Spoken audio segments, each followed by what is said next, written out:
Ça va, on voit pas ma tâche. Je suis taché. Ah, t'as un truc. Ah mince.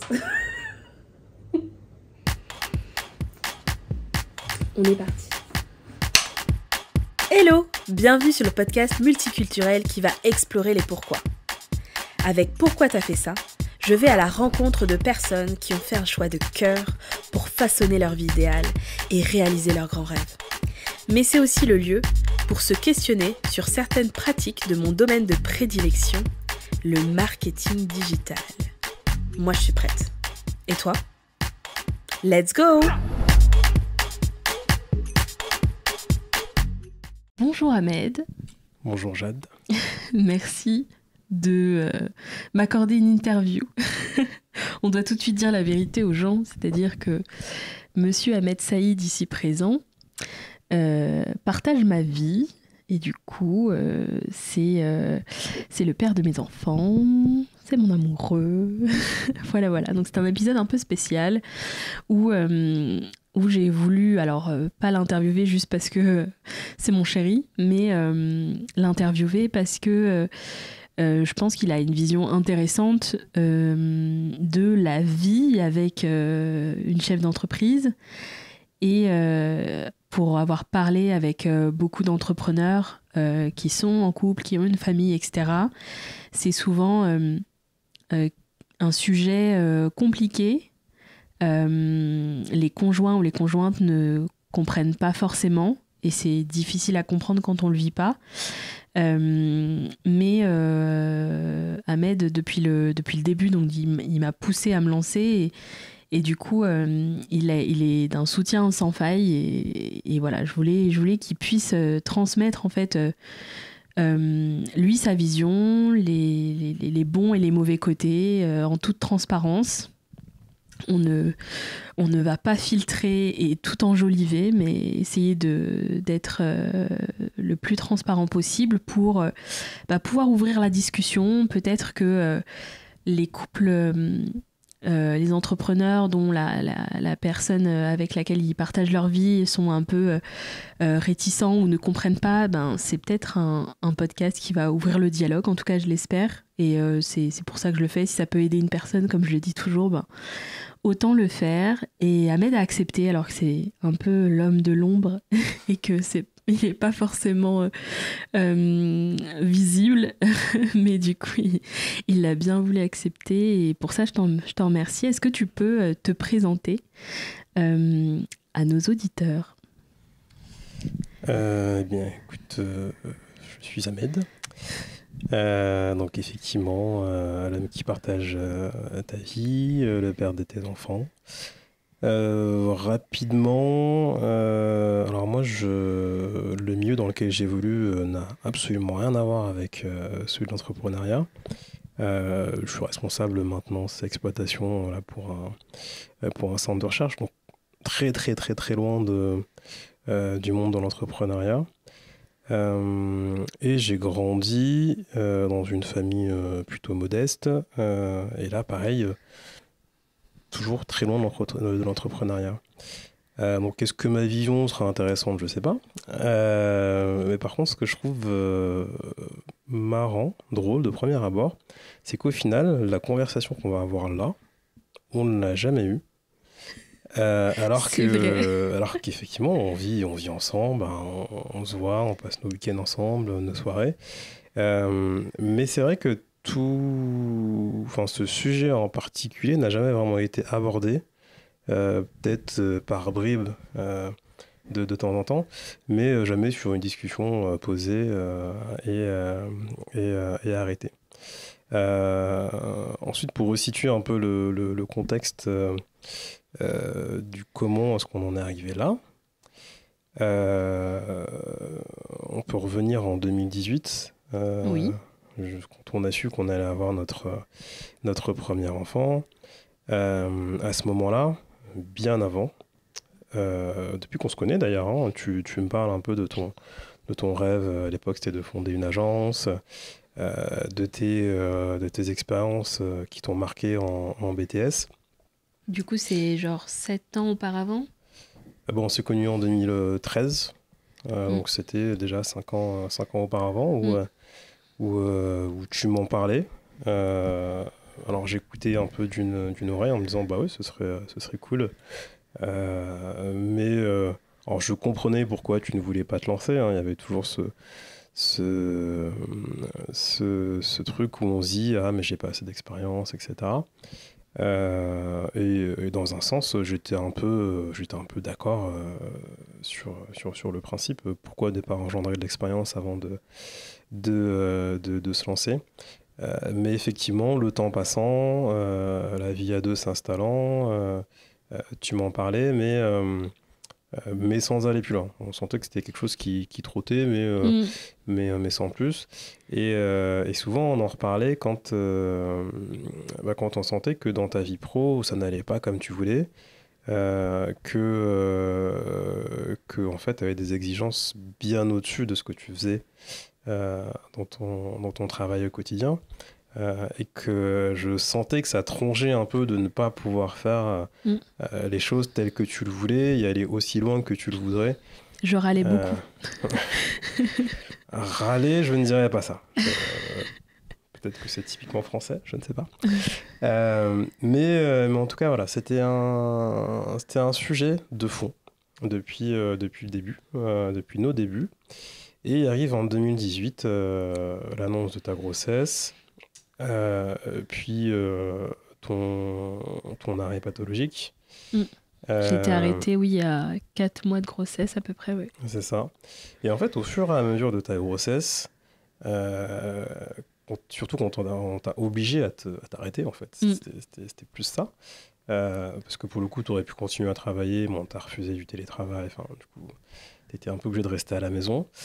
Et comme tu n'aimes pas ne pas être préparé, là pour le coup c'était pour la grossesse, je te voyais lire plein de livres, regarder plein de... Ah oui, c'est vrai. Alors en fait je me préparais à devenir sage-femme.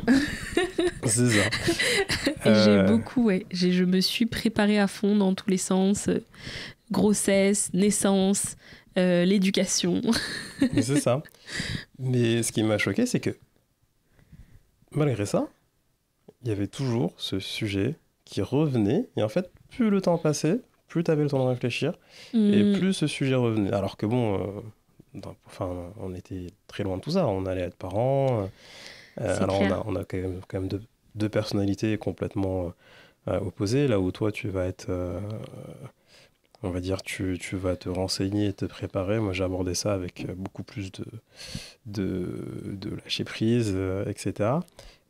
Mais ça me surprenait, en fait. Je trouvais ça marrant que tu sois à fond sur la partie je me prépare pour devenir maman, mais que d'un autre côté, ce sujet de l'entrepreneuriat te revienne un peu petit à petit.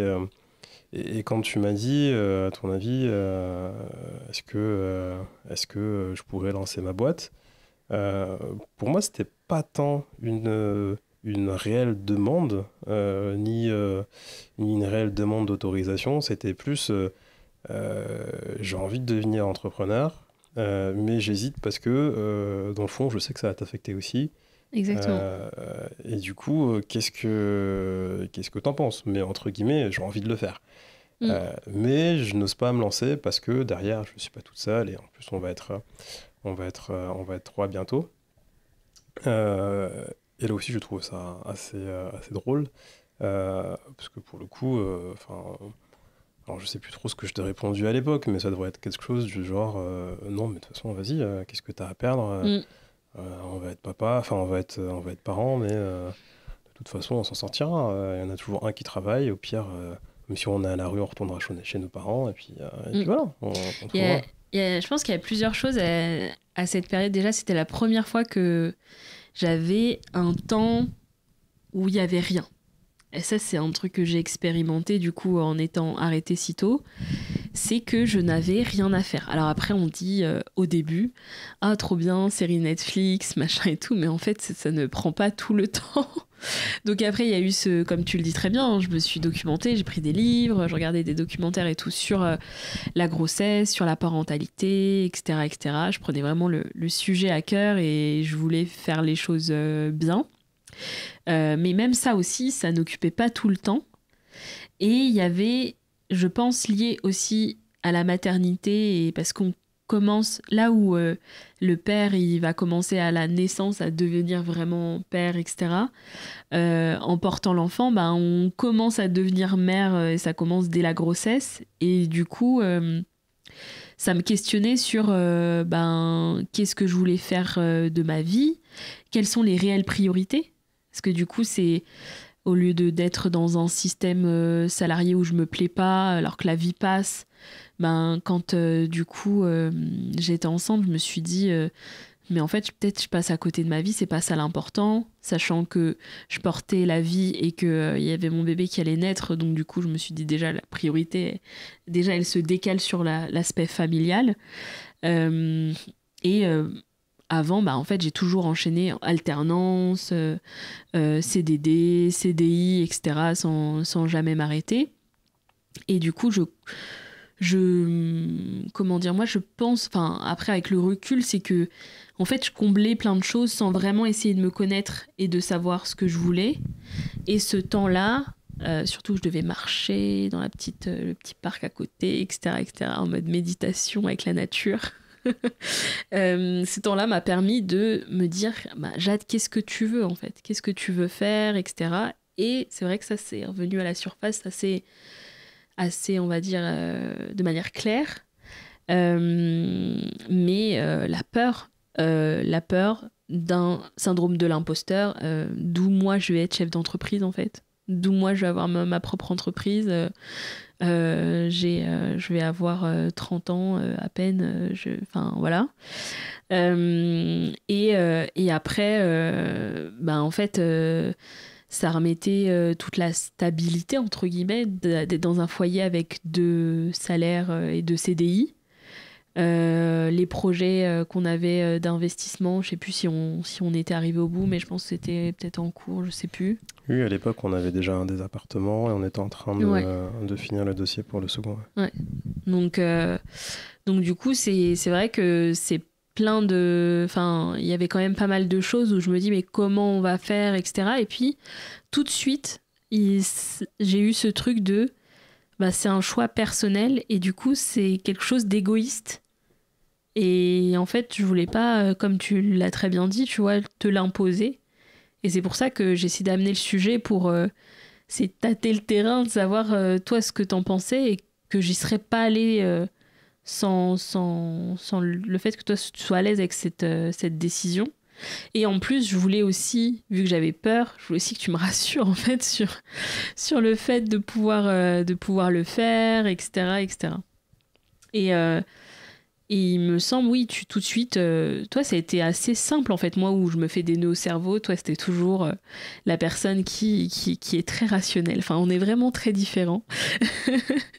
Donc moi, je me suis fait 10 000 films. En plus, j'avais le temps. Et toi, t'étais très rationnelle en disant, bah, non, bah, en fait, tu fais une rupture conventionnelle, et puis t'as 2 ans de Pôle emploi, et puis en fait, tu vas tester, et puis si ça te plaît pas, si ça marche pas, bah, du coup, tu retrouves du boulot, et puis c'est bon, au moins t'auras testé, t'auras vu. Ouais, ouais, je pense que c'est vraiment, ouais, c'est ce que, enfin, en tout cas, moi, de mon point de vue, j'ai l'impression que c'était assez simple. Tu t'es pas trop posé de questions. Je sais pas, toi, comment est-ce que t'as pensé, est-ce que tu t'es projeté tout de suite à qu'est-ce que serait notre vie en tant que chef d'entreprise, entrepreneur? Alors, se projeter réellement, c'était quand même quelque chose de difficile, hein, parce que ça restait de l'inconnu. Après, effectivement, la réflexion que je me suis faite assez rapidement, c'est... alors, la première qui m'est venue en tête, c'est, je me suis dit, si elle ne le fait pas maintenant, avant d'avoir le bébé, elle ne le fera pas. À partir du moment où ce bébé arrivera dans notre vie, même s'il était déjà un peu, il était dans ton ventre, mais à partir du moment où il sort et il devient indépendant, c'est véritablement là que tout change. Et je pense que c'est à ce moment-là qu'on se rend compte de la responsabilité et du poids de ce petit être sur notre vie. Et je me suis dit, si elle ne crée pas ses statuts, si elle ne fait pas sa rupture co avant, elle ne le fera pas après. Parce que ce petit bonhomme va nous prendre beaucoup d'énergie. Et je pense que être parent, c'est s'ajouter aussi, on va dire, des craintes supplémentaires. Est-ce qu'il se nourrit bien? Est-ce qu'il grandit bien? Est-ce qu'il va bien? Est-ce qu'il n'est pas malade? Et si on rajoute tout ça à toute l'anxiété derrière, le fait de se lancer soi-même, à son compte, je pense que ça pouvait créer un véritable blocage. Et je pense qu'on on serait pas passé à côté du bon, bah finalement on verra plus tard quand il sera plus grand, quoi. Non, non, c'est clair. Surtout que j'étais quand même dans une grande utopie de je vais travailler avec mon enfant. Ça, c'était vraiment, ça me fait beaucoup rire parce que j'y croyais vraiment, en fait. Je pensais vraiment que, en fait, j'allais bosser avec lui. Enfin, je l'ai fait, hein, je l'ai fait. Mais, il y a énormément de contraintes, même si je l'ai traballé un peu partout et que Lenny, du coup, notre premier fils, il était vraiment, mais ultra cool comme bébé, et du coup on a pu j'ai pu travailler avec lui, voilà, dans des restos, etc. Enfin, je l'emmenais un peu partout. C'était quand même un rythme différent. Mon activité a commencé très doucement, et il est vrai que je n'avais pas ouvert mon entreprise avant sa naissance, enfin commencé l'activité en tout cas avant sa naissance, et pris ma décision de rupture conventionnelle, parce qu'une fois il y a la rupture qui est faite, ça y est, c'est enclenché, donc fait la rupture, etc. Je pense que je sais pas si je me serais lancée comme ça, parce que au final c'était ambivalent, en fait. Il y avait le côté un peu difficulté de bien travailler, parce que même s'il était cool, c'était un petit dormeur, donc du coup il était quand même souvent réveillé, et je l'ai mis à la crèche qu'à 8 mois, donc voilà, j'ai travaillé avec lui pendant tout ce temps, mais il y avait aussi de l'autre côté le fait de profiter, et surtout au regard de comment ça s'est passé avec Marley, avec le deuxième, où j'ai passé beaucoup moins de temps, où j'étais beaucoup plus stressée, parce que c'est une autre phase de la croissance de l'entreprise, donc du coup c'était plus les mêmes enjeux qu'au début. J'ai passé beaucoup moins de temps avec lui, et donc c'était quand même un avantage de le faire. Et si j'étais retournée au salariat, j'aurais pas passé aussi tout ce temps avec Lenny, donc ouais, c'est vrai que c'est un peu entre les deux, mais c'est sûr que je pense que c'était la meilleure décision que de le faire avant, et t'as eu raison, tu vois, de me rassurer, de me dire non mais vas-y, en fait, teste, et de toute façon il va rien se passer de grave. Et c'est vrai que moi je suis plutôt à imaginer des situations catastrophes, là où toi tu dis non mais en fait non, enfin ça peut pas être genre un truc insurmontable, en fait. Alors, c'est pas que je n'imagine pas de situation catastrophe, hein. Je pense que c'était peut-être même le contraire. C'est peut-être dû à ma formation ou au rôle que j'exerce, mais je suis du genre à prévoir le pire. Donc, avant même que tu me dises que tu voulais te lancer, pour moi c'était quelque chose qui était déjà dans la balance, peut-être déjà à l'été. Et je me suis souvent posé la question, bon, si elle se lance, qu'est-ce qui se passe? Qu'est-ce que ça implique? Qu'est-ce que ça implique pour elle? Qu'est-ce que ça implique pour moi? Surtout qu'à l'époque, j'étais responsable technique dans un hôpital, avec des horaires à n'en plus finir, avec des travaux le week-end, des travaux de nuit. Donc je savais que, je me le suis dit, à partir du moment où déjà on allait avoir le petit, il y a des choses qui allaient changer. J'étais pas sûr de pouvoir tenir ce rythme encore longtemps avec un enfant. Et encore moins, on va dire, t'imposer ce rythme-là, parce que c'était être souvent seul le soir, parce que je revenais tard, etc. etc. Donc ça, plus un enfant à charge, plus une entreprise, je savais que ça allait être compliqué. Donc la question qui se posait, c'était qu'est-ce que je faisais? Est-ce que je changeais à ce moment-là? Est-ce que voilà. Tout ça, c'était dans ta tête, quoi. T'as fait tout ça, c'est dans ma tête, mais parce qu'à l'époque, ce n'était que des options. Donc la question, c'est... Oui, mais tu sais, t'aurais pu... Enfin, en tout cas, tu vois bien que moi, je fonctionne comme ça. C'est-à-dire que tous les scénarios que tu fais, moi, je vais les faire à haute voix et je vais faire tout un truc, etc. Alors que toi, du coup, c'était plus quelque chose auquel t'as réfléchi et qui t'a amené à te dire oui, non, en mesurant les risques de ton côté, en fait. Oui, mais c'est quelque chose que je fais en tâche de fond, comme au travail. Et si tu veux, donc, tu as une situation donnée, tu as plusieurs, on va dire, plusieurs possibilités d'évolution. La question, c'est de savoir, dans le pire des cas, ce qui se passe, ce qui peut se passer, comment réagir. À partir de là, à partir du moment où je sais comment réagir ou comment je réagirai à la pire des situations, si je considère que je suis capable de gérer, il n'y a pas de souci. Et là, la pire des situations, c'était quoi? C'était que, effectivement, ce soit compliqué d'avoir l'enfant plus la boîte à charge, parce que clairement, c'était ça. Hein. Au début, on ne peut pas dire que j'ai été hyper présent, peut-être à part les week-ends, et encore, quand je faisais pas des travaux les samedis. Mais sinon, en semaine, t'étais un peu toute seule. Donc le pire des cas, c'était que ça ne fonctionne pas, que tu sois fatigué rapidement et que tu aies besoin de plus de temps. Et là, ça aurait été à moi de m'adapter, donc adapter mes horaires. La question, c'est est-ce que j'aurais pu le faire? Est-ce que j'aurais pu faire le forcing pour le faire? Oui, très clairement. Et l'autre solution, c'était changer de travail. Ce qui arrivait plus tard, au final, l'une des raisons pour lesquelles j'ai changé plus tard avec le deuxième. Mais voilà, c'était quelque chose qui était déjà dans la balance. Donc je savais que derrière, il y allait avoir pas mal de changements, que ça risquait d'être compliqué. Mais d'un autre côté, au regard de tout ça qui sont peut-être des freins, il n'y a pas de réelle excuse pour ne pas le faire. Parce qu'au final, tout est gérable.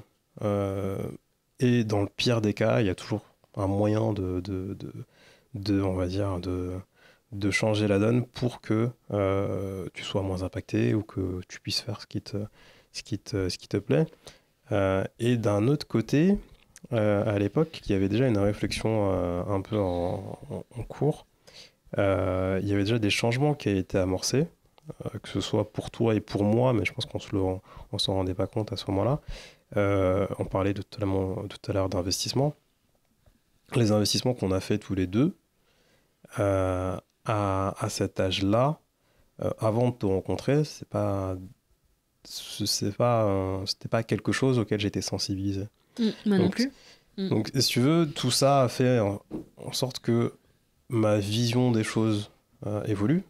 Et là où, pour moi, l'entrepreneuriat était quelque chose d'inconnu, au moins, je savais que c'était un outil. C'était un outil, c'était quelque chose d'inconnu.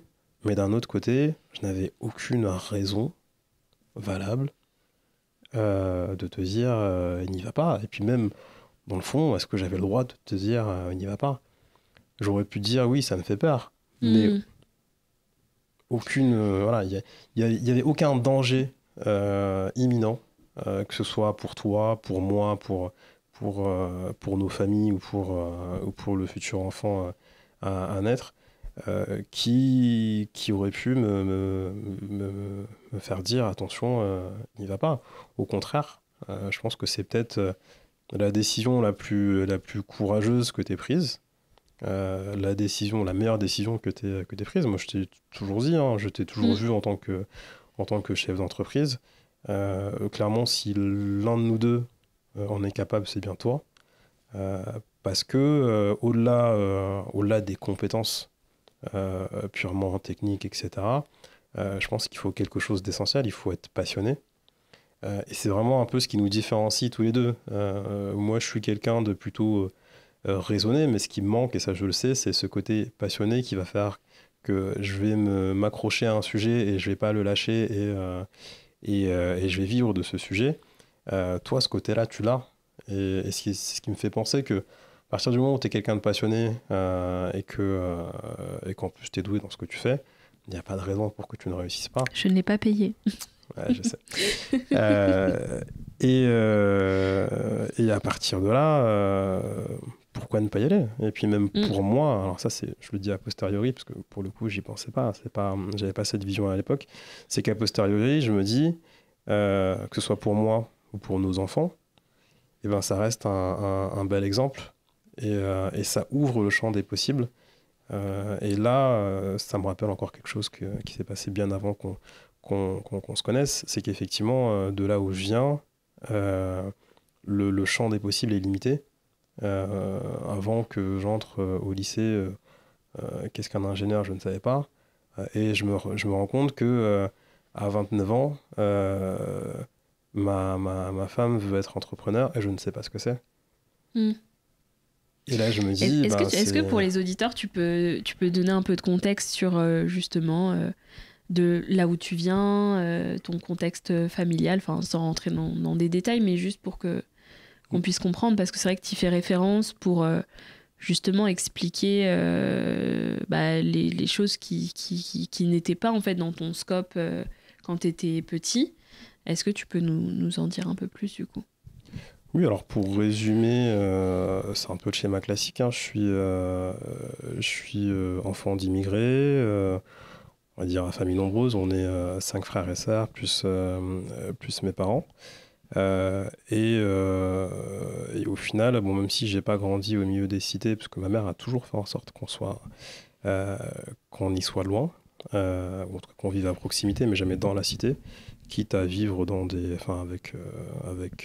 à vivre dans des appartements délabrés, gérés par des marchands de sommeil, mais en tout cas, elle a toujours mis un point d'honneur à ce que on ne vive pas dans la cité. Mais clairement, on était quand même, on va dire, on faisait quand même un peu partie de cette cité. Mon monde à l'époque, c'était l'école, le collège, ensuite, puis le lycée, mais autour de moi, il y avait mes potes de la cité, et le foot. C'était un peu ça, mon monde. Et dans la partie professionnelle, autour de moi, il y avait au mieux des techniciens supérieurs, ou sinon, ma mère était femme de ménage. Mon père, à l'époque, n'avait pas de papier, mais il est aussi technicien. Donc, si tu veux, ma seule, on va dire, ambition à l'époque et jusqu'à la fin du lycée, c'était de jouer au foot, de devenir footballeur. Euh, et puis après coup, en sortant du collège, quand on me dit mais qu'est-ce que tu vas faire, mon petit, je me souviens de cette soirée où on nous demande de choisir notre orientation après la troisième, et ma mère qui me dit mais Ahmed, qu'est-ce que tu veux faire? Je dis mais j'en sais rien, j'en sais rien. J'ai pas de... À part le foot, il y avait rien qui me faisait vibrer, il y avait rien qui me... et j'avais clairement pas envie de de faire du ménage. Et puis ma mère m'aurait tué si je lui avais dit ça. Donc à un moment, on a pris, je sais pas si tu te souviens des anciens bouquins de l'UNICEF. Oui. Et puis ONICEP, je crois. ONICEP, ouais. Et on s'est dit, bon, bah, on va chercher dedans. Et alors, la réflexion à la con. Qu'est-ce que tu veux faire, mon fils? Je sais pas. Tout ce que je sais, c'est que je n'aime pas avoir froid. Et du coup, je me suis dit, bah, je vais devenir plombier chauffagiste. Mais je la connaissais pas, cette anecdote. Et je veux pas avoir froid. Mais alors, c'est complètement con. Parce que quand t'appelles un chauffagiste, bah, c'est que généralement, t'as des problèmes de chauffage. Mais tu voulais pas que les autres aient froid. Ah non, j'en avais rien à faire des autres à ce moment-là. C'était qu'est-ce que tu essaies de trouver la belle histoire. Pas du tout. Mais alors pas du tout. Non, j'étais juste jeune, un peu désespéré par la vie et peut-être un peu en dépression même. Mais du coup, bah, j'ai choisi comme ça. Et pour la petite histoire, mais là c'est plutôt un bon côté. Je voulais devenir chauffagiste. Et à l'époque, quand j'ai fait ma demande, il y avait un BEP chauffagiste qui était à Suresnes. Et quand j'arrive à la rentrée, on me dit, bon, bah, écoutez, à partir de cette année, votre BEP a un peu changé. Vous serez plus juste chauffagiste, vous serez plombier chauffagiste. Et là, je me dis, mais attends, il y avait un lycée à Montrouge, moi j'étais à Malakoff, hein, à Montrouge, à 10 minutes de chez moi, qui faisait le BEP plomberie. Donc en fait, j'aurais pu atterrir là. Bon, le fait est que j'ai bien fait de ne pas atterrir là-bas, vu que j'ai retrouvé, tous mes amis de l'époque étaient là-bas, et je sais que j'aurais peut-être un peu mal fini. Même si je n'étais pas le plus influençable des enfants, j'étais toujours un peu à part. Mais clairement, bon, voilà, je suis content d'être allé au lycée Louis Blériot à Suresnes, où j'ai rencontré 2 profs extra qui m'ont justement un peu poussé à continuer et m'ont dit écoute, déjà, qu'est-ce que tu fous en BEP? Je dis moi je veux travailler en fait.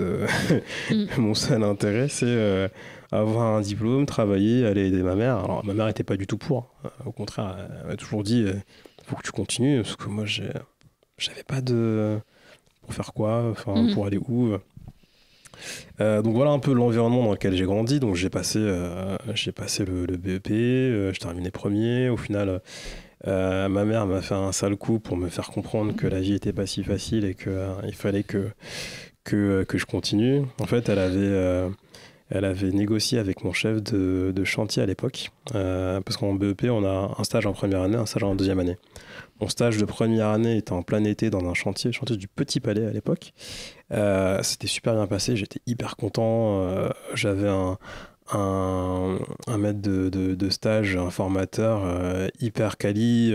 Il m'a tout appris et il me faisait tout faire, il me faisait souder dans n'importe quelle position. Enfin, il m'apprenait plein de trucs, j'étais hyper content. Et du coup, quand je rentrais à la maison, malgré mes 9h à 17h sur le chantier, j'étais le plus heureux.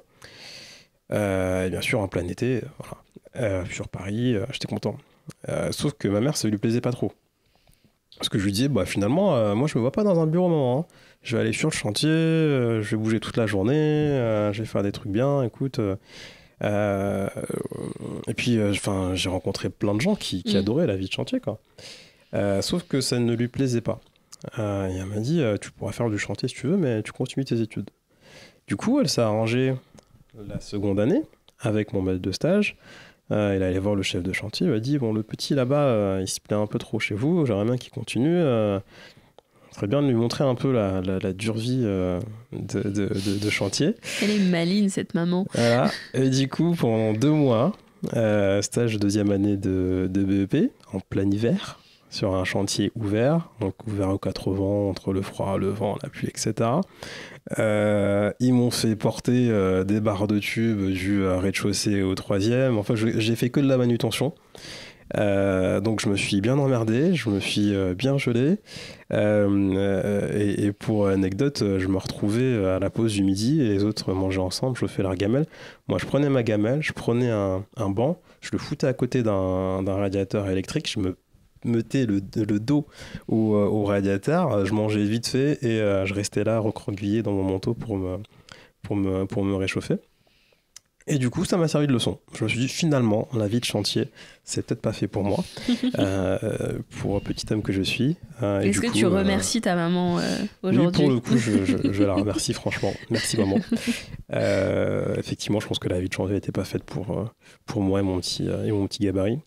Et bon, suite à ça, j'ai continué. J'ai fait un bac, une année de prépa, un DUT, une licence pro. Et on m'a pris directement en CDI après ma licence pro. Et j'ai évolué sur des postes directement, des postes de cadre, donc de cadre technique, dans l'habitat, dans l'insertion d'ailleurs plus précisément, puis dans l'hospitalier et maintenant dans la recherche.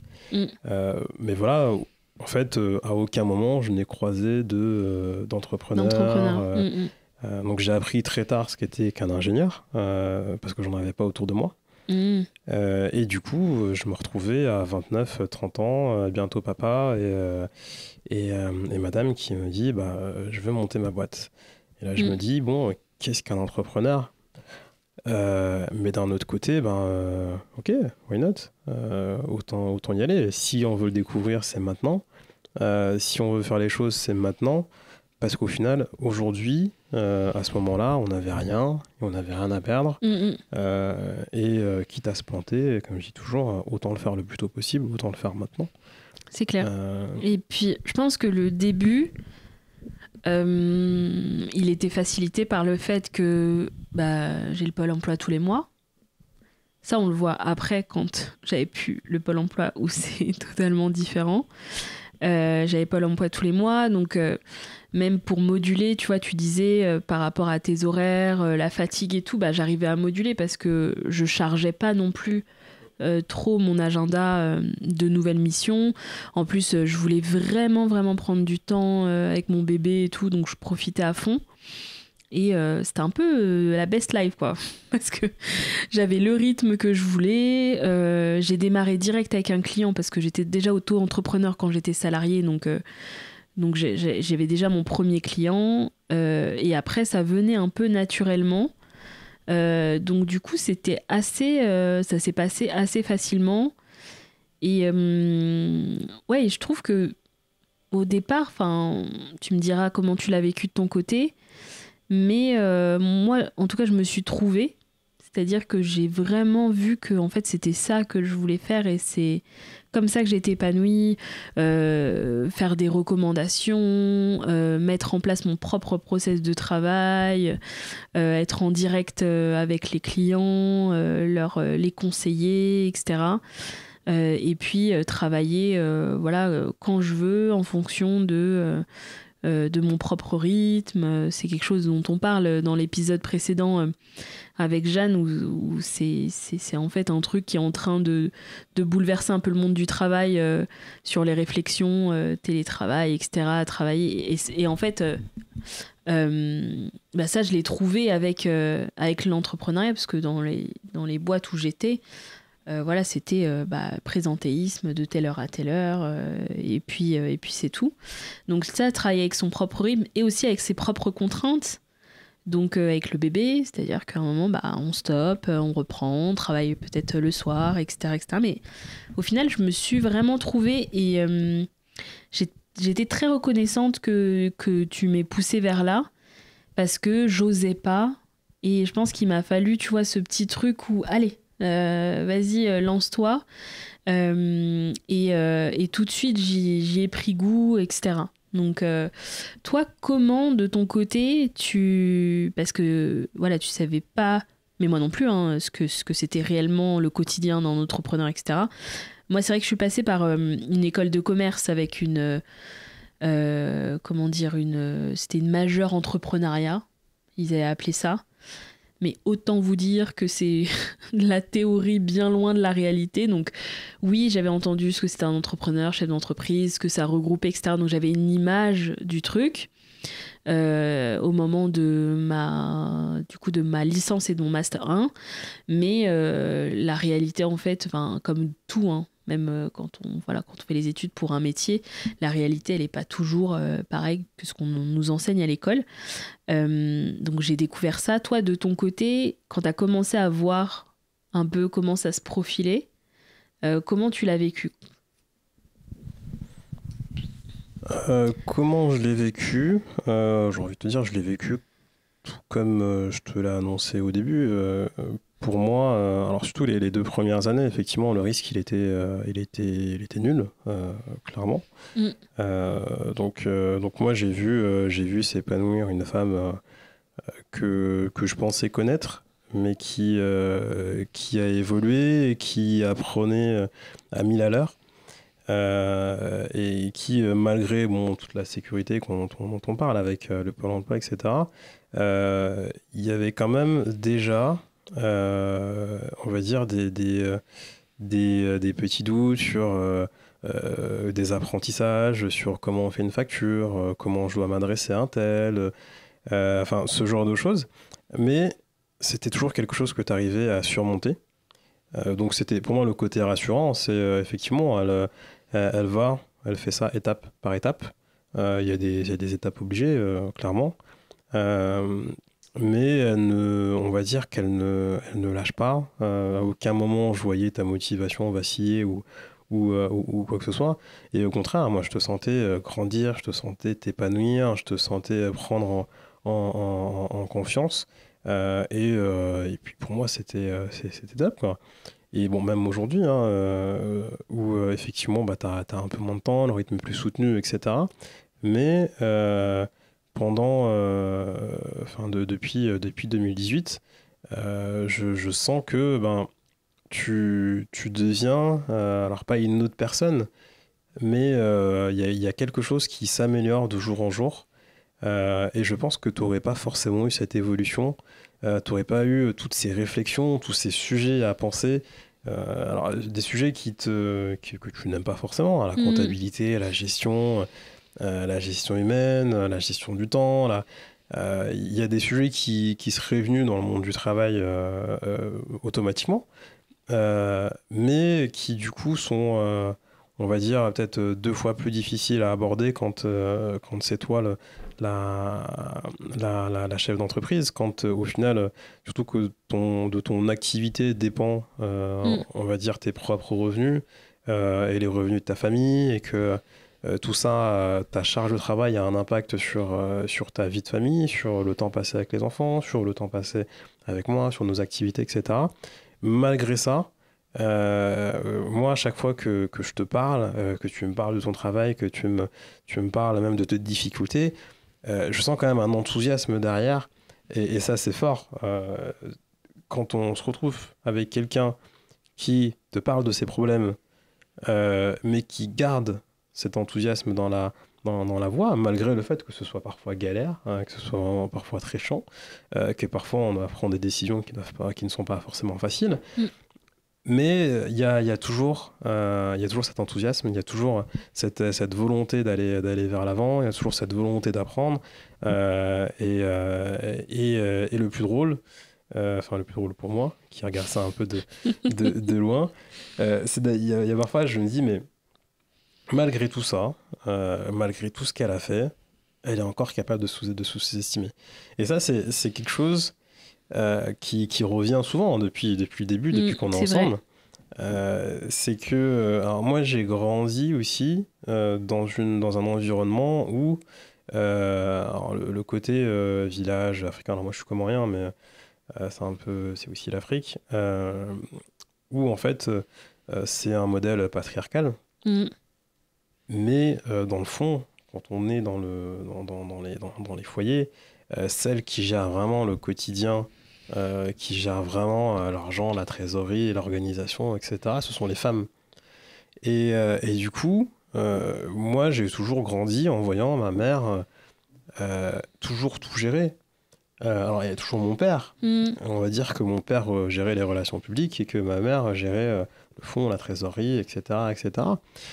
Et j'ai toujours trouvé ça incroyable de voir que moi, j'ai grandi dedans. Mais quand je parle aux femmes de ma génération, il y a ce truc de ouais, mais on n'est pas capable. Et même quand on fait des choses que 90% des hommes ne sauraient pas faire, il y a toujours ce truc, ouais, mais je suis pas sûr que ce soit bien, que ce soit assez bien, que ce soit... Et même quand tu dis, t'as même pas 30 ans, t'as un enfant, tu tiens une boîte et tu l'as fait avancer, t'as des clients qui sont contents, et ben il y a quand même derrière, oui, mais est-ce que c'est assez bien? Oui, mais est-ce que je saurais faire mieux? Oui, mais alors que tu le fais. C'est vrai. En fait, il y a aussi le truc que les exigences augmentent. Donc, il y a une espèce d'insatisfaction chronique, en fait. Parce que... une fois qu'il y a des éléments qui sont acquis, entre guillemets, on passe à l'étape supérieure et du coup, là, il y a... En fait, c'est l'enchaînement de sortie de zone de confort. Parce que du coup, on va sortir sa zone de confort d'un truc, tac, c'est bon, on va être à l'aise. Donc voilà, ça s'est passé. Et puis, l'entrepreneuriat, en fait, ça te pousse à sortir de ta zone de confort constamment. C'est-à-dire que ça s'arrête jamais. Donc, une fois que tu as passé une autre étape, pareil, tu es dans la confort et tu dis non, mais je vais jamais y arriver. Ou dernièrement, ce que je disais, c'est j'ai l'impression de ne pas avancer assez vite. De pas apprendre de mes erreurs assez rapidement, de faire encore des erreurs, etc., comme si j'allais arriver et ne plus faire aucune erreur. Mais oui, c'est vrai qu'il y a ce truc, et ça vient naturellement, c'est-à-dire que je pourrais même pas le contrôler, même si tu m'en as déjà parlé. Quand tu le dis, ça me paraît sensé. Et tu me permets aussi de prendre ce recul et de me dire Ah bah oui, c'est vrai. C'est vrai que il y a quelques années, je faisais ça comme ça. C'était pas, j'aurais pas réagi comme ça, etc. Là, j'ai quand même pris le sujet et tout. Mais dans le flow du truc, ouais, il y a toujours ce truc de dire ouais, non, j'ai pas fait. Et puis, tu regardes aussi, voilà, de l'autre côté, comment font les autres. Il y a ça aussi, hein. Il y a de regarder un peu comment font les autres, où ils en sont, etc. Même si on s'en empêche et on sait que c'est pas bon. Parfois, il y a quand même ce petit truc là qui de comparaison. Ouais, de comparaison qui fait qu'on se dit, ouais, bah, lui, en un an, ou en 2 ans, il a emmené sa boîte là. Et puis moi, j'ai tendance à oublier que bah, ouais, sa situation personnelle, c'est peut-être pas la même. Et en fait, du coup, bah, cette personne, effectivement, n'a pas d'enfant. Et du coup, bah, rien que ça, déjà, ça change la donne. Mais oui, c'est sûr qu'il y a ce truc un peu... Mais je sais pas si ça se règle vraiment, mais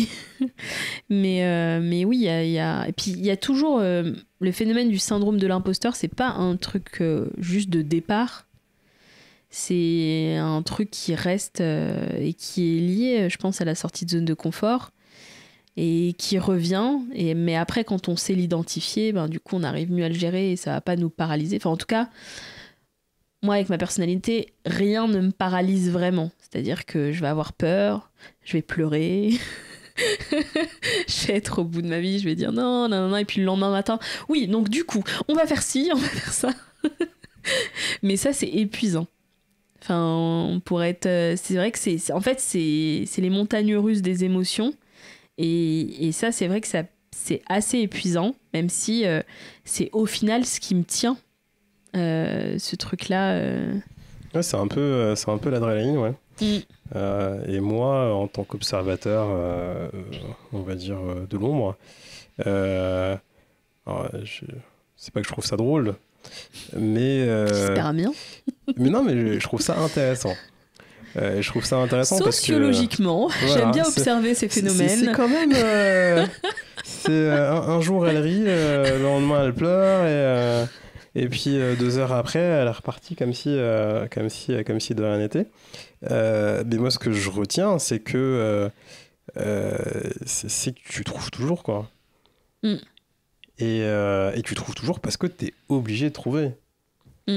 Mais on va dire, pour moi, ce qui demande le plus de courage là-dedans, c'est de se dire qu'il y a toujours une option, il y a toujours une porte de sortie, mais tu vas pas la prendre parce que ce serait, on va dire... peut-être la facilité sur le coup, mais je pense que sur le long terme, tu le regretterais. Et comme je dis, je suis toujours en train d'imaginer le pire des scénarios. Si à un moment, je touche du bois, ça n'arrivera pas, si à un moment tu devrais t'arrêter, moi je préfère que tu t'arrêtes en disant bah, j'ai tout essayé, donc je suis allé jusqu'au bout de ce que je voulais, de ce que je voulais faire et de ce que je pouvais faire. Sans mettre en danger ta santé, bien sûr. Plutôt que tu décides ça d'un coup de tête parce que tu étais fatigué, parce que tu n'avais pas le moral et qu'à la fin, 1 an plus tard, je te revois partir sur des missions qui ne te plaisent pas. Non, c'est sûr. Puis après, il y a la vision qui drive aussi, c'est-à-dire que... Et au-delà de la vision de l'entreprise, c'est la vision personnelle. Et c'est un exercice qu'on a fait tous les deux, que de se projeter... ensemble, parce que là où, quand je me suis lancée dans l'entrepreneuriat, je trouvais que du coup c'était un choix un peu égoïste par rapport à moi, ma carrière, ce que je voulais faire, etc. Aujourd'hui, je le vois plus comme un projet familial parce que toi aussi, en me poussant à le faire, bah, tu rentres aussi dans le truc et on le vit ensemble au quotidien. Et puis il y a les enfants et du coup, bah, on a fait cet exercice de designer notre vie.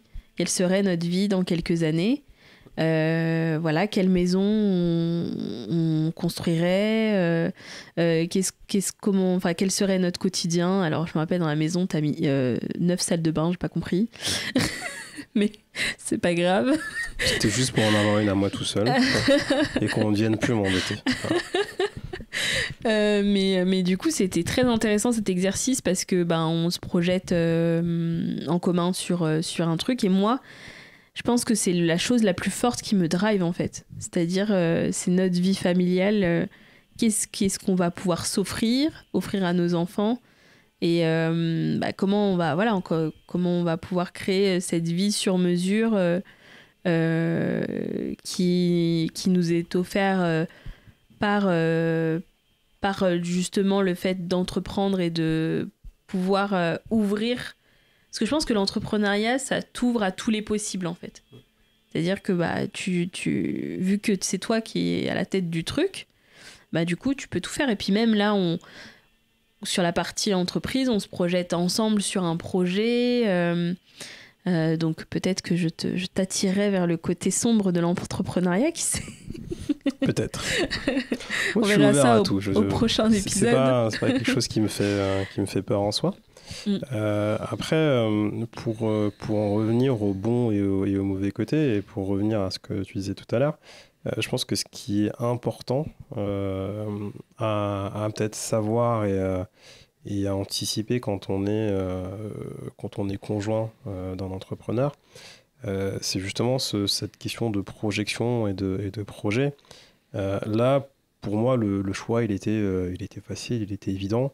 À partir du moment où moi je m'engage sur quelque chose, et à partir du moment où je dis oui, derrière, ça veut dire que je suis prêt à assumer ce qui va se passer. Et que je sais très bien qu'il va y avoir des bons et des mauvais côtés. On espère toujours le meilleur, mais il faut se préparer au pire, ou en tout cas s'attendre au pire. Et la question, c'est qu'est-ce qui se passe? Comment tu réagis dans les pires moments? Comment est-ce que tu vas parler à la personne? Comment est-ce que tu vas réussir à la réconforter, ou à la dissuader de faire tel et tel choix en fonction de votre famille? Parce que moi, je peux pas. Mes choix et mes conseils sont.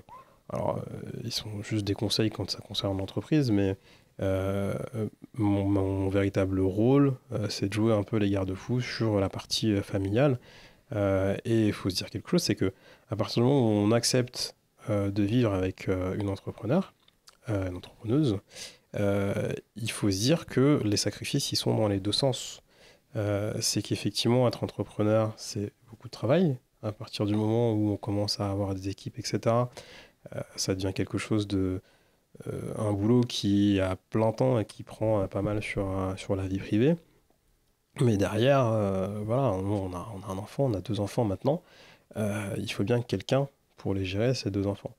Donc ça veut dire que derrière, il faut s'attendre à ce que moi, j'ai plus de part dans les tâches quotidiennes, dans la vie quotidienne avec les enfants, etc., etc. Et ça, je pense que si on n'est pas engagé un minimum, ou consulter un minimum dans la prise de décision du début, ça peut être difficile à vivre si on l'a pas en tête. Ce que je veux dire, subir la situation, si vous subissez la situation, si tout d'un coup votre homme ou votre femme décide de devenir entrepreneur, que ça va bouleverser votre vie de couple, votre vie familiale, etc., mais que vous n'avez pas vraiment eu mot au chapitre, ne serait-ce que parce que clairement, c'est pas moi qui prends la décision, mais je vais subir les conséquences de cette décision.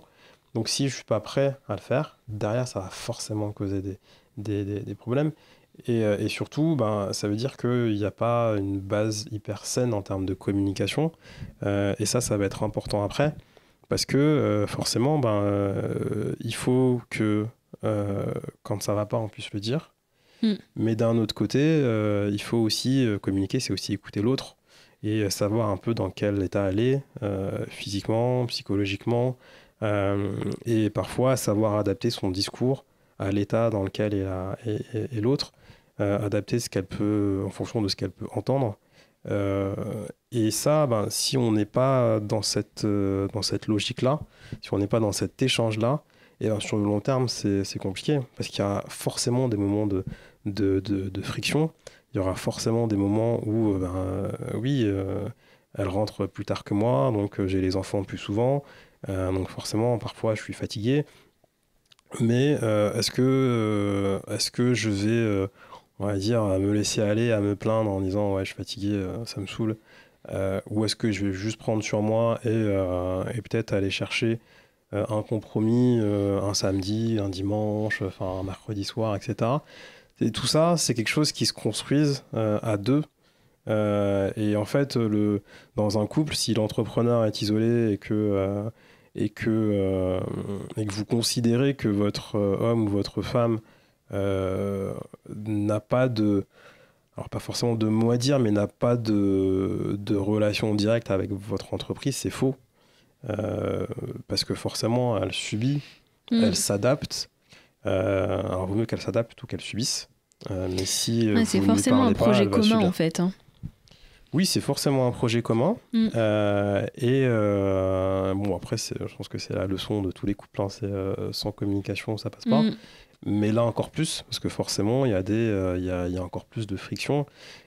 Et la personne que vous allez avoir en face, l'entrepreneur, va avoir peut-être beaucoup plus de pression que ce qu'elle va laisser paraître si vous ne discutez pas, que ce qu'elle va laisser croire si vous ne discutez pas. Et derrière, bon, ça va vite, hein, dans un couple, les mots vont vite, avec la fatigue, les enfants, le manque de sommeil, le petit qui se met à faire des heures nocturnes à 2h du matin. C'est notre réalité voilà, dans ce moment. Et qui réveille le deuxième et qui ne veut pas se coucher avant 4h. Il faut l'élever à 7h. Je sais pas pourquoi je chante, mais... Voilà, c'est craquage. Ça peut être très vite, très très vite compliqué. Mais par rapport à ça, justement, parce qu'on a dit qu'on allait être transparent et que là, tu dis, enfin, tu parles quand même de ton adaptation, etc. Que c'est un choix. Enfin, on en a discuté, on en discute toujours beaucoup et tout. Mais est-ce que avec le temps, en découvrant vraiment ce que ça impliquait d'être entrepreneur, et moi aussi en découvrant, il y a des aspects, tu vois, qui sont pas cool. Est-ce que toi, il y a peut-être un ou deux trucs où c'est plus compliqué, tu vois, c'est plus compliqué à gérer et c'est vrai que c'est un peu relou, quoi. Alors, ce qui est compliqué à gérer, mais là encore, j'ai de la chance, je suis plutôt solitaire comme type, c'est effectivement un peu, on parle de l'isolement de l'entrepreneur, mais il y a aussi l'isolement du conjoint. Parce que, alors là, je parle dans notre configuration, on a deux enfants, un en maternelle, l'autre à la crèche. Et forcément, à un moment, il faut les amener à l'école, il faut les récupérer à l'école, il faut les faire manger, il faut les coucher si possible dans la bonne humeur. Et ça, c'est 7 jours sur 7. Donc forcément, si votre conjoint ne revient pas avant 21h à 22h, c'est vous qui avez les petits, donc c'est difficile de faire des sorties, voir ses potes, aller boire un coup après le travail, même parfois faire du sport. Mais là encore, ça demande de la réflexion, ça demande de l'observation par rapport à la personne en face, et ça demande aussi de la discussion.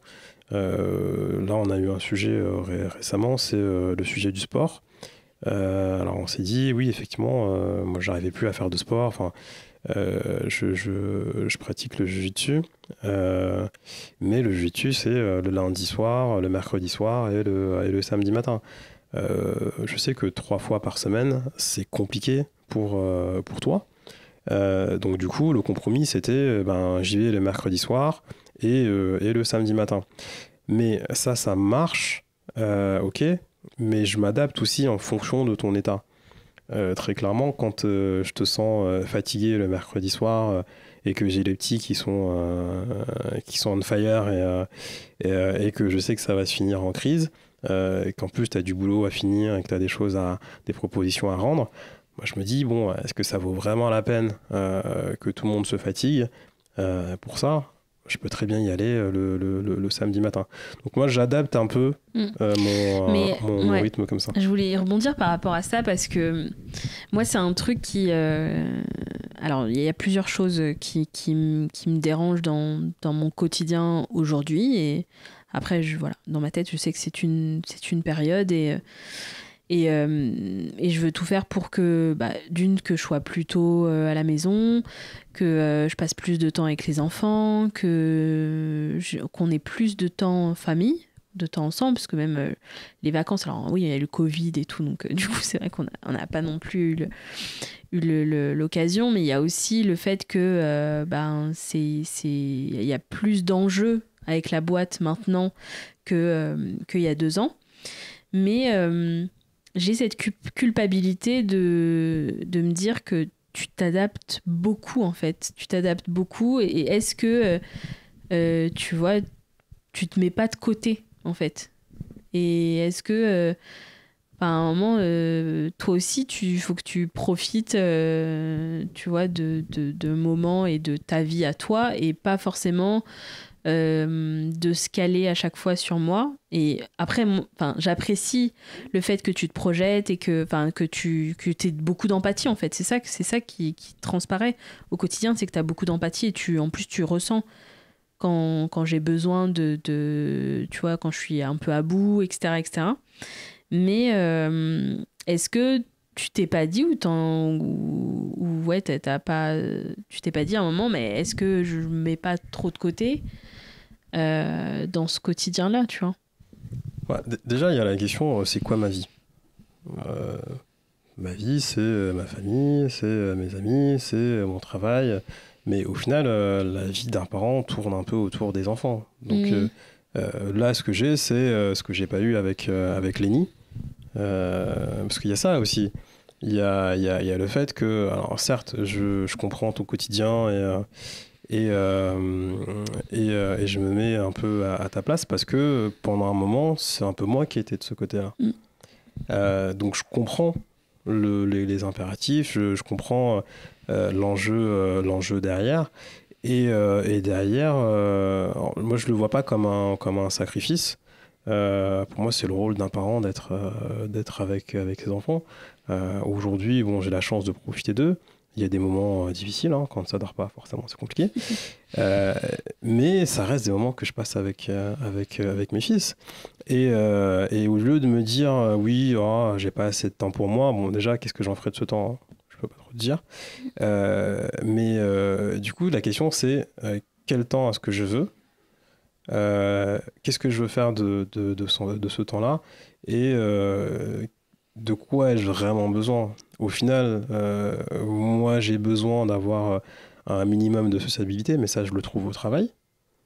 J'ai besoin de voir ma famille, je suis plutôt auto-centré sur la famille, donc en soi, là pour le coup, il n'y a pas de souci. J'ai besoin d'un minimum de stimulation intellectuelle, mais là, en partageant ta vie, ton quotidien, etc., je l'ai aussi. Et après, j'ai besoin d'un minimum de sport, mais c'est plus pour ma santé mentale et physique et pour arrêter de prendre du ventre. Et c'est là que vient se placer le jiu-jitsu. Après, il y a un autre sport que j'adore et que j'ai fait pendant des années, c'est du foot. Mais à un moment, pour que je sois heureux de jouer au foot, moi, ce qu'il me faut, c'est un minimum d'entraînement et de la compétition. Aujourd'hui, avec 2 enfants, faire 3 entraînements par jour, enfin 3 entraînements par semaine et les matchs les dimanches, c'est compliqué. Donc c'est pour ça que le jiu-jitsu me va très bien. Et aujourd'hui, le jiu-jitsu, ça joue 2 rôles. C'est le sport, la forme physique, c'est le mental et c'est la sociabilité. C'est revoir mes amis que je connais depuis maintenant. C'était quoi? J'ai commencé en 2007, donc ça commence à faire un petit bout de temps. Et pouvoir retrouver ce cercle d'amis-là, ça me convient. Et c'est pour ça que c'est pas tant un sacrifice ou quoi que ce soit. Je trouve que c'est dans l'ordre des choses. Alors parfois, oui, je vais sécher plusieurs entraînements de jiu-jitsu parce que je sens que de ton côté, tu as besoin de temps, tu as besoin de récupérer, etc. etc. Mais c'est normal. Et là encore, moi je l'accepte et je l'anticipe parce que ça fait partie aussi de mon engagement et parce que ça fait partie des choses que j'ai décidées. Ça fait partie des choses que j'avais, entre guillemets, vu venir quand on s'est dit est-ce qu'on se lance. Et ça, du coup, c'est beaucoup plus facile pour moi parce que du coup, c'est pas quelque chose que je subis. Okay. Je m'adapte à une contrainte, tout comme je me suis adapté à l'hôpital public et au fait qu'on soit que 2 pour Vintech et que il fallait être là le jour, la nuit et les week-ends. J'ai pu le faire pour une entreprise qui n'était pas la mienne, qui n'avait aucun lien avec moi, mais je l'ai fait par engagement, par principe, et parce que j'avais un lien affectif avec ce milieu-là. Pourquoi je ne le ferais pas pour ma femme et pour les efforts qu'elle fait pour sa boîte et pour notre futur. Ok. Je voulais juste ajouter que quand tu parles d'engagement et le fait que tu sois aussi dans le projet, au final, ça se traduit, parce que je voulais dire aux auditeurs que ça se traduit aussi au quotidien et qu'il y a un réel échange et je pense que en fait on se nourrit mutuellement parce que alors Ahmed Saïd a une adresse Empower et est le CTO d'Empower. Je vous l'avais pas dit. Donc il fait tout l'aspect technique, il m'aide sur le recrutement, c'est aussi le RH. Il fait les entretiens. Et justement sur cette partie RH, c'est une grosse force aussi parce que toi dans ton expérience professionnelle, tu es manager, t'as managé des grosses équipes. Moi j'ai jamais managé, mais je suis chef d'entreprise. Et du coup, sur ça, en fait, tu m'as beaucoup fait grandir, rien qu'en regardant et quand tu me racontais les situations que tu avais au travail, mais aussi quand, du coup, tu me donnais ton regard sur comment je me débrouillais, quelle personne j'avais en face, comment je devais m'adapter, etc., etc. Et au final, on échange énormément sur la boîte. Forcément, j'en parle beaucoup en plus. Je suis la bavarde. Même si là, pour ce podcast, tu as beaucoup, beaucoup parlé quand même. Tu m'as fait venir pour ça, donc oui. À un moment, je remplis le contrat. Mais au quotidien, c'est quand même moi la bavarde. Et avec mes fils maintenant. Et du coup, je te raconte beaucoup de la boîte et j'ai besoin de le faire, j'ai besoin d'extérioriser, etc. Et j'ai besoin aussi de faire un ping-pong en fait avec toi sur des situations. Donc il y a ce gros sujet de RH, management et tout, sur lequel toi tu as l'expérience que je n'ai pas et du coup ça me nourrit beaucoup. Mais après, sur tous les sujets en fait, rien que d'en parler et toi que tu as une vision extérieure ou par rapport à une expérience que tu viens de me dire ah oui mais ça tu devrais voir ça comme ça, alors des fois je suis ouverte à ce que tu me dis, des fois je ne le suis pas. Je te demande ton avis mais après ça m'énerve. Ça aussi c'est quelque chose qu'il faut anticiper, qu'il faut savoir, c'est que effectivement vous êtes deux. Elle vient, elle t'expose ses problèmes, elle te demande ton avis. Mais c'est comme tout, il faut savoir réagir en fonction de la personne que l'on a en face et de l'état émotionnel dans lequel elle est. Des fois, il vaut mieux dire ce qu'on a à dire et savoir qu'on va s'en prendre plein la figure parce qu'elle n'est pas du tout prête à entendre ce que tu dis. Mais au moins, c'est dit. Et puis, généralement, elle revient 2 ou 3 heures plus tard, une fois qu'elle s'est calmée, en disant « Ouais, t'avais peut-être raison, finalement. J'ai peut-être t'écouter ou on continue sur la discussion. Mais là, j'ai envie de dire, j'allais dire, c'est du management. Tu me manages, c'est ça en fait. Et moi, je reviens, je dis désolée, je suis insupportable. Comment tu fais? Je suis insupportable. Parce que, en fait, pourquoi je dis ça? Parce que à un moment, j'inverse la situation dans ma tête et je me dis mais moi, je sais pas si j'aurais, tu vois, supporté en fait. C'est pour ça que du coup, je me dis, mais comment il arrive à supporter tout ça? Parce que on n'a pas du tout le même caractère et c'est vrai que ça aurait été l'inverse. Je sais pas si ça aurait aussi bien marché. C'est vrai. Après, moi, je suis peut-être moins émotionnel aussi. Je prends toujours beaucoup de recul, peut-être même un peu trop parfois. Mais du coup, je traite peut-être plus avant de restituer. Ce qui fait que, effectivement, tu m'aurais peut-être dit le truc. Alors, j'aurais pas forcément fait de remarques à ce moment-là parce que j'aurais été un peu dans le flou en essayant de digérer ce que tu me dis et je serais revenu un peu plus tard. Mais j'aurais pas forcément eu de réaction de ouais, bon, ça m'énerve, j'ai pas envie de t'écouter. Va-t'en. Donc du coup, on arrive à la fin du podcast. Pour résumer, et par rapport à l'objectif de cet épisode qui était de donner cette vision du conjoint, de la conjointe, d'un entrepreneur ou d'une entrepreneuse, ce que tu nous as dit, c'est du coup d'être impliqué dès le départ. Si ça n'a pas été fait, parce qu'il y en a qui sont déjà lancés ou du coup c'est un peu compliqué, c'est de rentrer dans une communication vraiment pour reposer les choses à plat, redéfinir un peu voilà, le projet commun, parce que ça reste un projet commun même si c'est votre boîte et c'est votre projet et que la personne est salariée par exemple. Donc du coup un gros... un gros focus sur la communication qui est clé, qui est un peu bateau en soi parce que dans tous les couples il faut communiquer, mais encore plus là sur il y a des la projets, communication et la projection. C'est vrai que communiquer au quotidien c'est une obligation si on veut que ça dure, mais c'est vrai qu'avoir une projection tous les deux de ce qu'on sera dans 5 ans, 5 ans c'est peut-être loin, mais ne serait-ce dans 1 an, 2 ans, c'est déjà un sacré boulot à faire. Et je pense que ça rassure, parce que sinon, si on est juste sur le côté à regarder l'autre vivre sa vie d'entrepreneur et à essayer de s'adapter juste et à essayer de trouver des moments d'être avec lui ou elle, mais sans que l'autre en ait conscience parce qu'il est pris par son quotidien. Si on se met à ruminer dans notre coin parce que on n'a pas l'affection qu'il nous faut, on n'a pas le temps de parole qu'il nous faut, etc., ça peut très vite être compliqué. Et je pense que ça engendre peut-être plus de souffrance qu'autre chose. Donc oui, il faut discuter, il faut se projeter, et après il faut de l'empathie des deux côtés, et il faut que chacun se sente libre de dire quand ça va et quand ça ne va pas.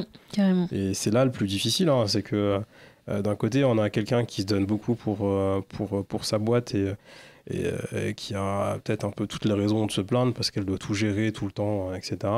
De l'autre côté, moi qui suis salarié, si je viens me plaindre en me disant bon, moi, vas-y, j'ai pas de temps pour moi, et ben ça paraît peut-être moins grave, mais en fait, sur le long terme, ça le sera tout autant, parce que si l'un d'entre nous lâche, eh ben, c'est un peu le couple qui se fracasse. Et bon, là, en plus, on a des enfants. Mais je veux dire, c'est un motif de séparation, parce que sur le long terme, on ne se parle pas, on ne s'écoute pas.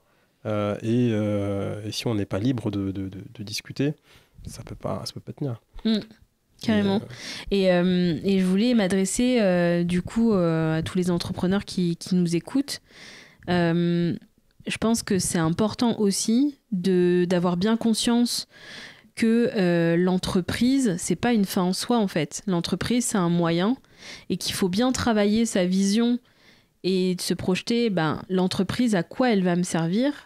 Donc elle va me permettre peut-être de m'épanouir personnellement, mais comment elle va servir ma vision personnelle, ma vision soit de famille ou pas, ou parce que ça concerne qu'on soit en couple ou pas, qu'on veuille des enfants ou pas, où je me vois dans 5 ans, dans 7 ans, etc. Et que ce soit du coup que la motivation ne soit pas juste d'avoir une entreprise, d'avoir de l'argent, parce que en soi ça va mener à rien, et du coup vous n'allez pas pouvoir embarquer la personne avec qui vous vivez ou que vous allez rencontrer dans le futur avec ça en fait. C'est la personne, vu qu'elle sera pas dans l'entreprise, elle aura pas du tout cet intérêt là.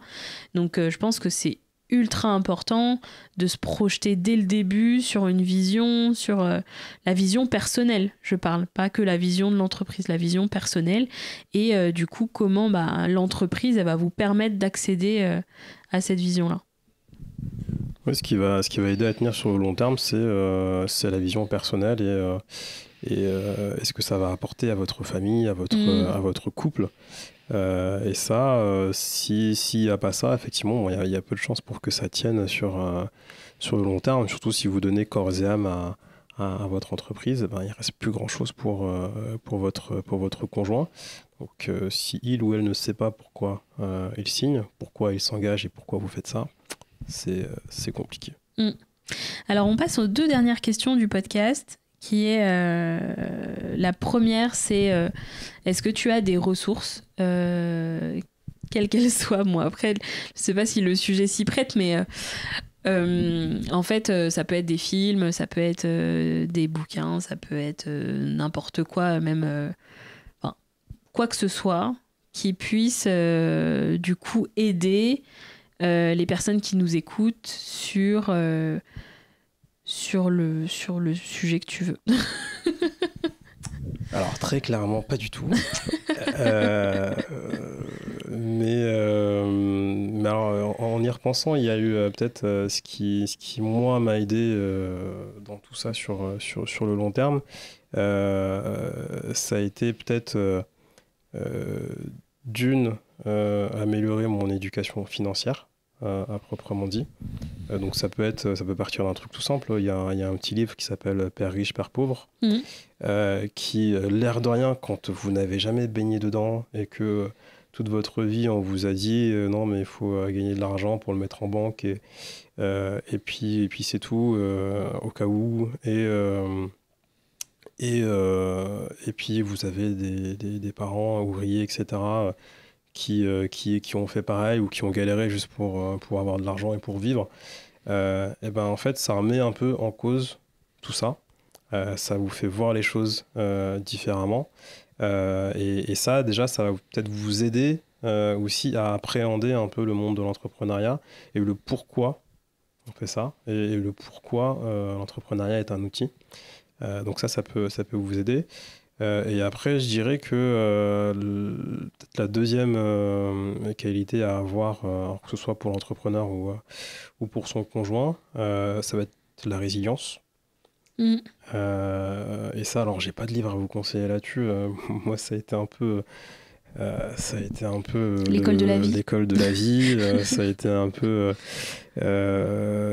l'exemple de mes parents, l'histoire de mes parents.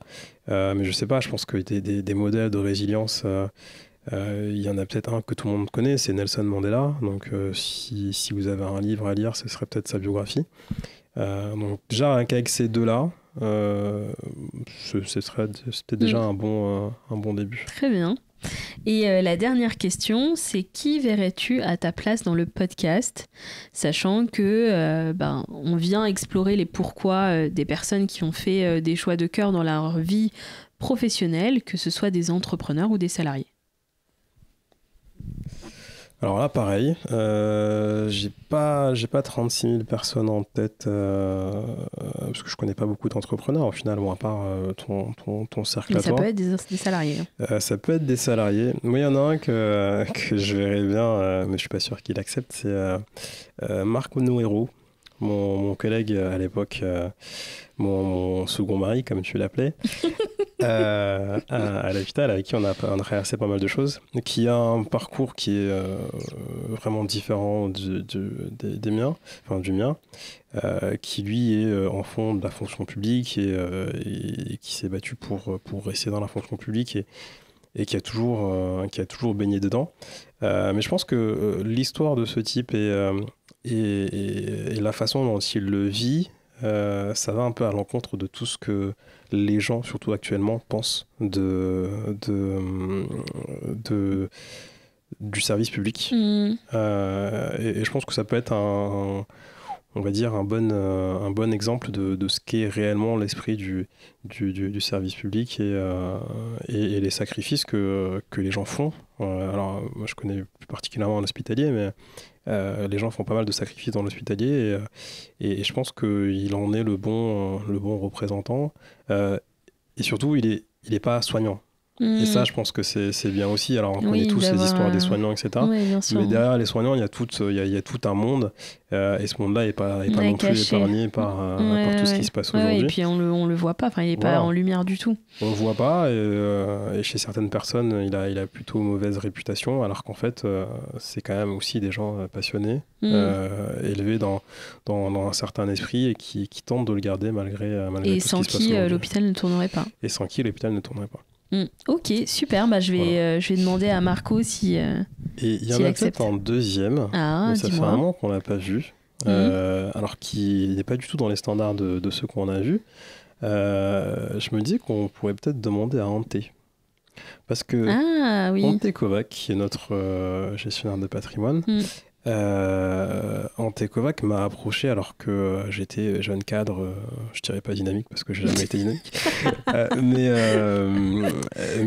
jeune cadre et lui aussi débuté dans son activité et il a aussi fini par monter sa propre boîte.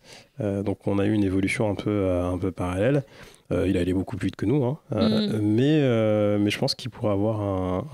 C'est une bonne idée, j'avais pas du tout pensé. Oui, je lui enverrai un mail du coup. Très bien, merci beaucoup Monsieur Saïd de cette interview. Ce fut un plaisir. Non, c'était vraiment intéressant d'avoir ces conversations, comme tu l'as dit tout au début, qu'on prend pas le temps d'avoir, mais ça c'est pareil pour tous les invités en fait. Parce qu'il y a des invités avec qui je suis dans le même cohort, etc., que je connais. Bon, il y en a d'autres que je connaissais pas du tout, mais c'est vrai que ces discussions un peu profondes, dans le quotidien, on prend pas forcément le temps de les avoir. Donc, merci beaucoup pour ta transparence, pour ton expression, parce que du coup, tu expliques les choses vraiment clairement, posément. Donc, j'espère que les auditeurs ont apprécié. Et puis, je te dis à tout à l'heure à la maison avec les enfants. Ciao, ciao. On se retrouve à la prochaine interview. Bye bye. Je t'avoue que j'étais émue lors de l'enregistrement de cet épisode. J'espère qu'il t'aura plu et inspiré. De mon côté, c'est le partage que je voulais faire. Mon plus grand souhait serait que tu le partages autour de toi. L'entourage de l'entrepreneur devrait être un des piliers de celui-ci. Même s'il ne comprend pas tout, être à tes côtés, dans les hauts comme dans les bas, contribuera forcément à ta réussite. Et si c'est pour l'instant compliqué, ne cesse pas d'ouvrir le dialogue. C'est le plus important. Si tu as aimé cet épisode, abonne-toi vite pour être averti de la sortie des prochains. Je t'invite chaleureusement à nous laisser une note de 5 dans les avis Apple Podcasts et Spotify. Tu nous aideras à faire connaître le podcast et peut-être, qui sait, à changer la vie ne serait-ce que d'une personne. À bientôt. Ciao, ciao.